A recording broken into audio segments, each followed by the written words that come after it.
Narito ang 7 mahahalagang aral mula sa Lucas 11:1-13. Kasama ang mga paliwanag, ado ang kahalagahan ng panalangin. Ang buong kabanata ay nakatuon sa panalangin. Ipinapakita nito na ang panalangin ay hindi isang option lamang, kundi isang mahalagang bahagi ng buhay ng isang mananampalataya.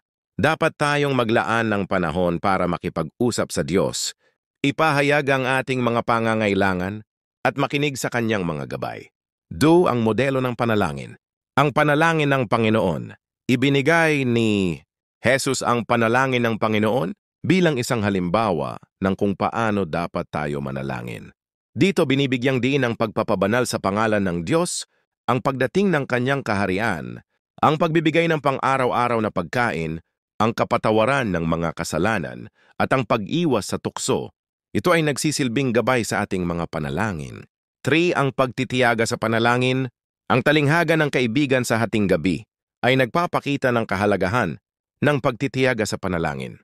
Kahit na ang isang tao ay maaaring mag-atubiling tumulong, ang paulit-ulit na pagsamo ay maaaring magpabago ng kanyang isip. Ganito rin ang Diyos. Ang kanyang pag-ibig ay tumutugon sa ating matapat at paulit-ulit na panalangin. 4. Ang pagkabukas palad ng Diyos. Inihambing ni Jesus ang Diyos sa isang magulang na nagbibigay ng mabubuting bagay sa kanyang mga anak. Higit pa sa mga material na bagay, ang Diyos ay nagbibigay ng Espiritu Santo, ang pinakamahalagang kaloob sa mga humihingi nito. Ipinapakita nito ang kanyang walang hanggang pagmamahal at pagkabukas palad. Ang kapatawaran. Ang kapatawaran ay isang mahalagang elemento ng panalangin. Dapat nating patawarin ang mga nakasakit sa atin upang mapatawad din tayo ng Diyos. Ito ay isang kondisyon para sa pagtanggap ng kanyang biyaya. 6. Ang pag-iwas sa masama.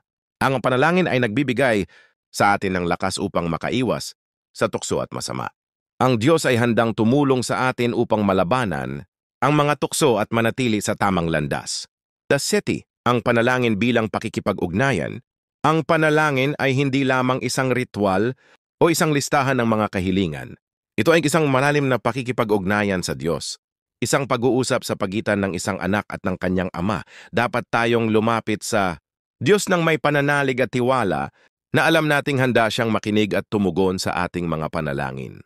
Ang mga aral na ito ay nagtuturo sa atin kung paano tayo dapat manalangin at kung ano ang inaasahan natin mula sa Diyos. Ang panalangin ay isang mahalagang bahagi ng ating buhay na espiritual at dapat nating gawin ito ng may pananalig, pagtitiyaga at pagpapakumbaba.